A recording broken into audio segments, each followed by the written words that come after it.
All right, we got this 2018, I think it is, Honda Ridgeline. We changed some back brakes on it here. You can see those brakes are no good.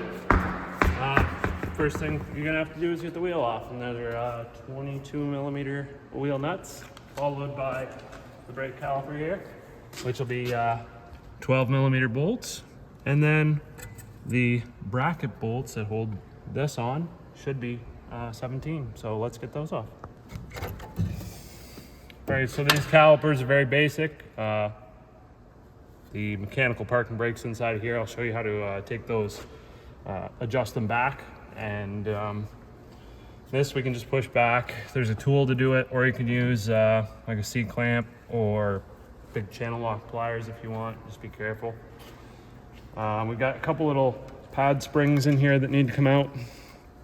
These things are somewhat important. You can run the brakes without them if you wanted to, if you don't have new ones. All they do is just keep tension on the brake pads to keep them spread out, so when you let off the brakes, they don't drag on the rotor. So keep them, clean them up, reuse them if you want, or not. I don't care, it's up to you. And the next thing to check is these pins. They have a tendency of getting seized, like that one. And a lot of times it's just rust will get in past the boot and it seizes up the pin inside of the bore. So we need to deal with that once we get these off. So yeah, let's get this bracket off.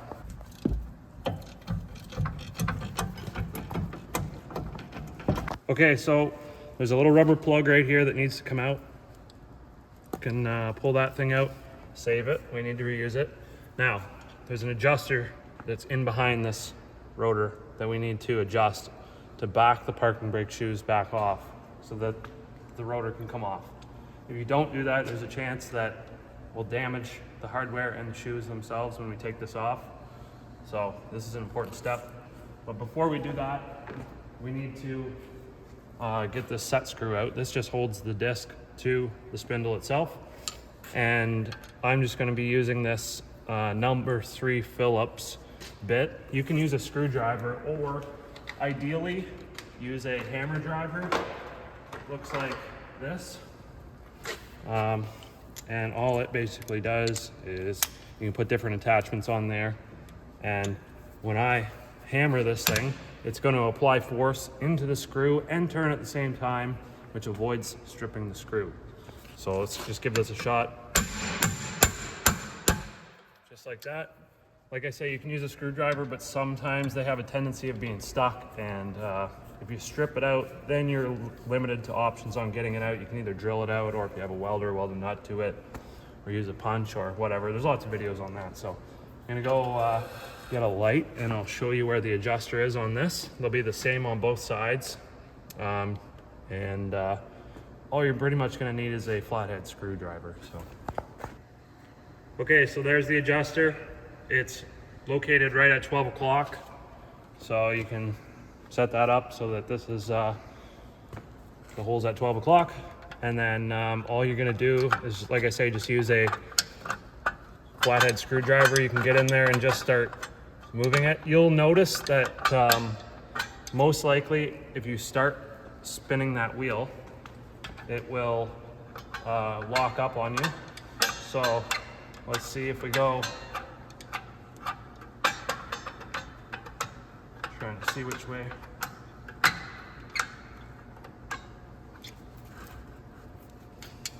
gotta figure this out.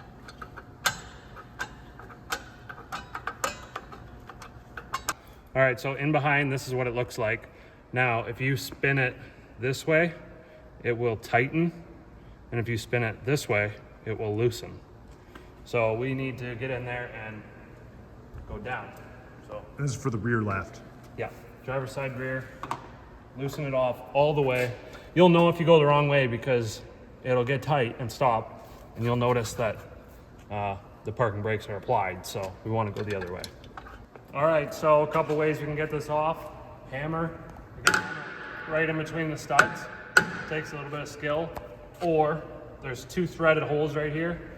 You can stick a bolt in there and run it down, and that should help separate the rotor. I'm just gonna try to hammer it. There we go. first try. Wasn't stuck on there that bad. We get this off. We can see there's our parking brake shoes. They're still in decent condition by the looks of things. Little surface rust from sitting in there for a long time. But these linings are just glued on. So like I was saying, if you don't back those off, this rust lip that builds up in here will catch the back of the shoes and it'll pull them off. And then you got to put emergency brakes on there, and that's a whole other fiasco. So make sure you back the emergency brakes off before you try to get the rotor off. Now that we're all done, we're ready to start putting things back on. We want a new disc on here. Before we just go ahead and put them on, we want to clean this surface of the spindle, make sure that there's no rust on there. It's got to be clean. And also, we might as well service up the emergency brakes while we're in here. Be fairly easy to do. You can use some brake cleaner, parts cleaner. You want to wash this off. You can use compressed air. I don't recommend it. It's going to make all these rust particles airborne and you might breathe it in, and that's not nice. So we're going to wash this down, and then I might apply a little bit of lubricant. You can see you can move the shoes, and there's contact points on the backing plate that those shoes sit against. So we're gonna put some lube in behind there, and that's just gonna help everything stay free and nice, and probably lube up this adjuster so that it doesn't seize on the next guy that's gotta take this apart 5 to 7 years from now. Just getting some of the rust off. Now I'm going to clean up this hub. All right, so we've got everything cleaned off. You can see I've put a little bit of lube on the face of this, not on the studs. We want to keep those clean and dry. And then I've also applied a little bit of lube in between these shoe assemblies and the backing plate in order to just allow everything to move freely. Now, you can give this backing plate a wipe down if you want. We're ready to put our disc on. You can see that's where our set screw is going to go in, and it goes into that threaded hole. It's the only threaded hole that's on there. So we'll just set these on, make sure everything moves freely, there's nothing rubbing. Sounds good to me. We'll put our set screw in now, and then once we get that in there, we can set up our emergency brakes. And it's fairly simple. All we're gonna do is just tighten them until they are all the way tight, and then we'll back them off just enough so that they're just almost touching. And these don't have to be on here super tight, like literally just there, just hand tight, that's it. They can't fall off because the wheel's gonna be on there, and if you tighten them on there extremely tight, then it's a pain in the ass for the next guy that's gotta take them off. You could put anti-seize on those threads if you wanted to, that helps. So, now we're going to set up these brakes. Remember which way we have to go. This thing goes 12 o'clock, and then we want to go this way. And it may take a little bit of time to get those adjusted out.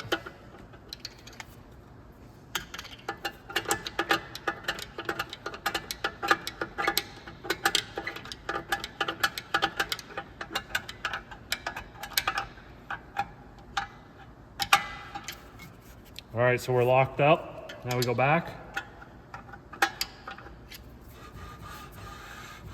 You can hear it's rubbing just a little bit. That's okay.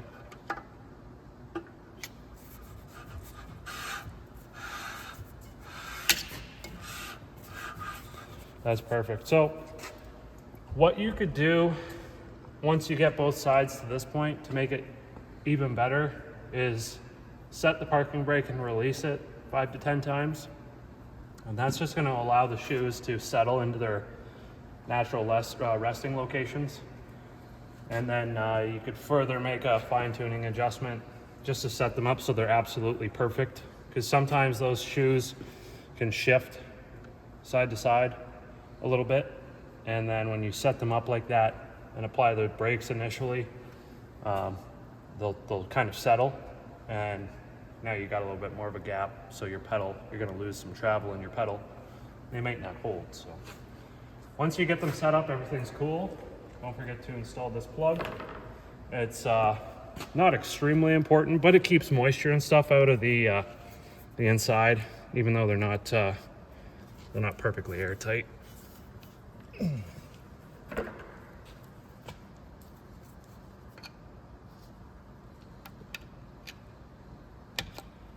Just like that. Now we're going to clean up our bracket, our adapter bracket. So these brake pads obviously junk. We've got new ones, and we need to clean out all the rust. You can see how much rust is on this. We need to remove these clips, and your brake pads may come with new ones. They usually do, but if they don't, you need to keep these and we'll clean them. But all the rust that builds up in there that sits underneath of this clip, we need to get rid of all of that. So you can use a wire wheel and a drill. You could use a file. You could try scraping it out with a screwdriver. The best result is to use a sandblaster, but I understand most of you probably won't have one of those. So literally flathead screwdriver, run it down a little bit with a file. That works good. Just make sure you're just taking the rust off. We don't want to take any of the metal off. And then we'll service up these pins. So I'll get this mounted up in the vise and I'll show you what to do. All right, so these pins here, you'll notice when you take them out, one's got a rubber on them and one's just solid. Now they're both the same length, so they could get switched around, but we need to make sure that we keep the rubber in the proper location. So this one, being on the driver's side rear, gets mounted up like this if you're looking in at the brakes, and the one with the rubber goes on top. And it'll be the same on the other side as well. The one with the rubber is going to go on top. So we need to make sure that that's where they go back. And the reason they put that damper in there is when you hit the brakes, the caliper wants to get dragged with the brake pads in the direction of the rotor. And there's a little bit of slop in these pins, and that rubber dampens that initial hit, and it keeps the brakes quiet. If you had two solid pins in there, you'd most likely hear a clicking noise when you hit the brakes as the pins jar over and hit the inside of the bore. You can see now, this is sort of an important step as well. You see all the rust that's in that groove down in there? What's happening is the rust creeps its way in underneath of this boot and eventually gets inside this bore, and everything will get all rusted and these pins get seized and they can't move. But we need them to move. It's very important so that the caliper can float. And the caliper floats because it's only a single piston caliper. So when you apply the brakes, the piston in the caliper pushes on the brake pad, the inner one. And also, as it's pushing in, it's moving the whole body of the caliper out, which applies the outer pad. If you have seized pins, you'll only be braking using the inner pad, and you'll wear the inner pad down while the outer pad doesn't even work at all, and you'll go through brakes twice as fast. So very important. You can take these off. You can see this is another area where the rust gets in. It works its way in around here, and once it gets past the seal, it starts to get into the bore, and that's no good either. So I like to just take these right out. And what you can do is use one of these. You can get these on Amazon or whatever. They're just a wire brush, and they're perfect to go in your drill. And yeah, you just run it back and forth in there, and it gets all the rust out, and it cleans up really, really nice. For the slider pins, I use this stuff. It's Easy Slide by Clean Flow. It is a synthetic dielectric grease / brake lubricant, but it's a silicone-based lubricant, so it will not cause these rubbers to swell. If you use something petroleum-based like anti-seize, it will cause the rubbers to swell, and once they swell up enough, the seal is then compromised and moisture gets in, and you're right back to C-slider pins. So make sure that for your slider pins, because we have rubber, we use a silicone-based grease. Also, it'll swell this rubber too, and that'll get so swollen that it just locks the pin.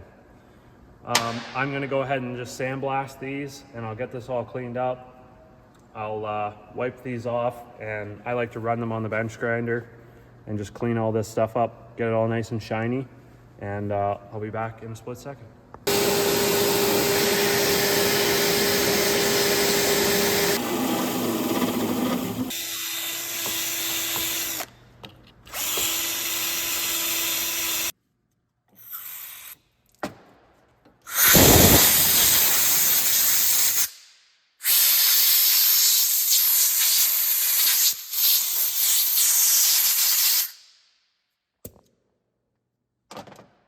I just spray a bit of brake cleaner on the ends of these just to get the rust off of the rubber.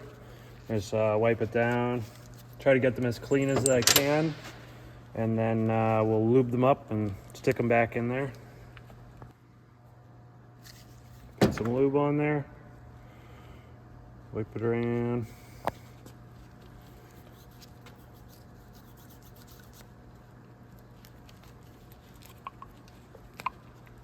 Just like that. Do that for both sides. All right, put some lube on these pins. I make sure I put them in that groove because that's where it's going to seal. And then obviously on the pin itself, we don't want it a whole lot of lube, but just enough. And you can see we move nice and freely there. Do the same thing to the other side.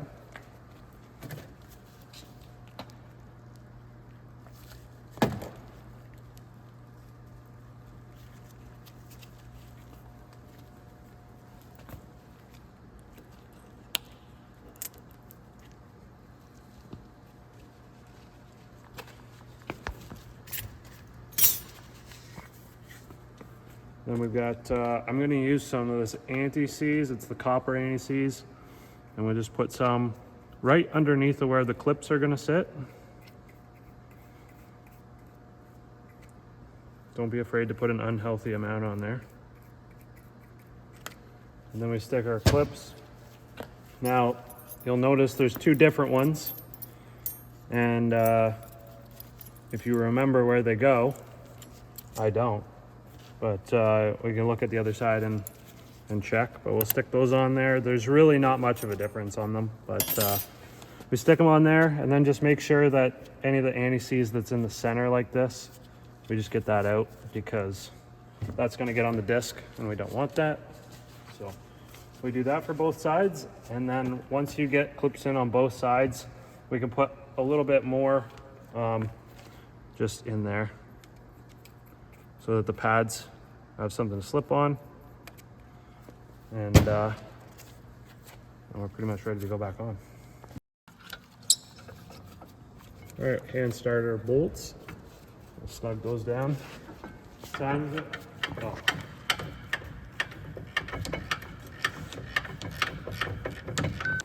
All right, so we're ready to put our brake pads in. Now these brake pads, they come with a squealer tab, so when the pad friction material wears down, this runs into the rotor to squeal and let you know that you're out of brakes. I put it to the inside on the bottom. We're just gonna stick these pads in here, like so.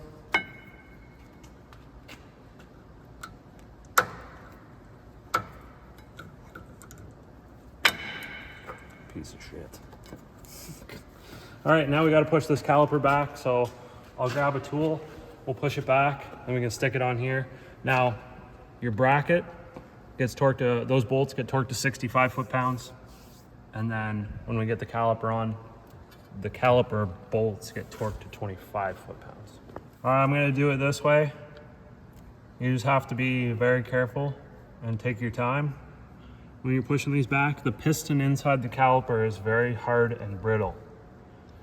So if you're not careful and you're using channel locks like these, there's a chance that you can chip or break the piston, and that's no good. We don't want that. So you could stick the old brake pad on there and push on that instead. That's much safer. But I know most of you out there don't have the push back tool, and you probably got one of these or a C-clamp. So before I put this on though,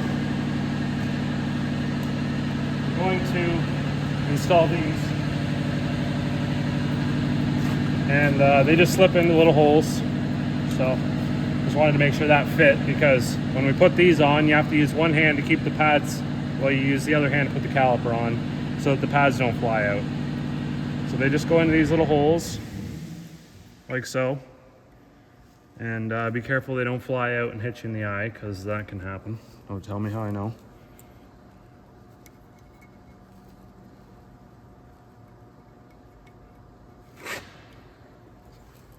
Okay, and then stick that caliper on. Put our bolts in. Now just watch the pins. they have a rounded edge and a flat edge, and they only sit in the caliper a certain way. So pay attention to that, because you can mess that up, and you might end up bending the pin or not achieving the proper torque, and your brake caliper would come off. So make sure that's on the right way.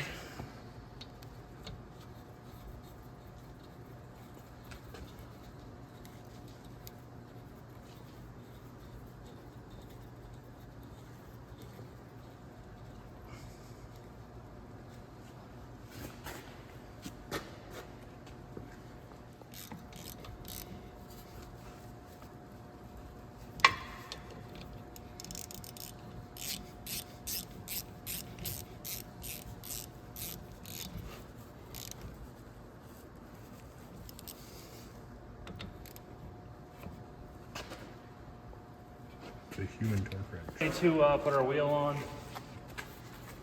Everything looks good. Just double check everything. The brake line isn't twisted. Everything looks good. Everything's tight. Our screws in. The backing plate's not rubbing. Everything moves freely. Now, you may have some corrosion on the back of these wheels.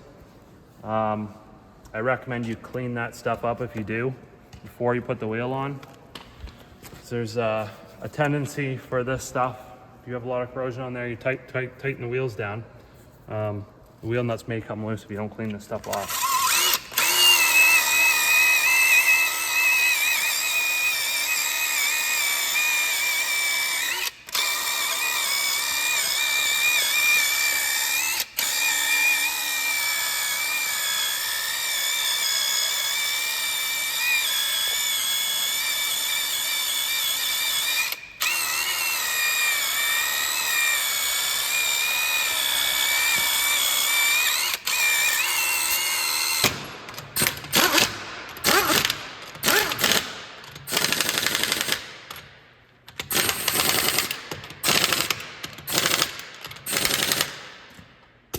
So the wheel nuts, I believe, are torqued down to 94 foot-pounds.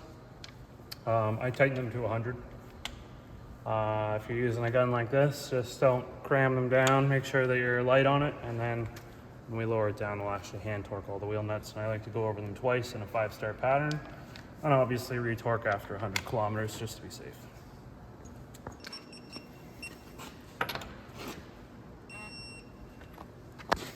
All right, if you like this video, give it a thumbs up. Hopefully it helps. Subscribe to the channel if you want to see more videos. We got lots of content, and we'll catch you in the next one.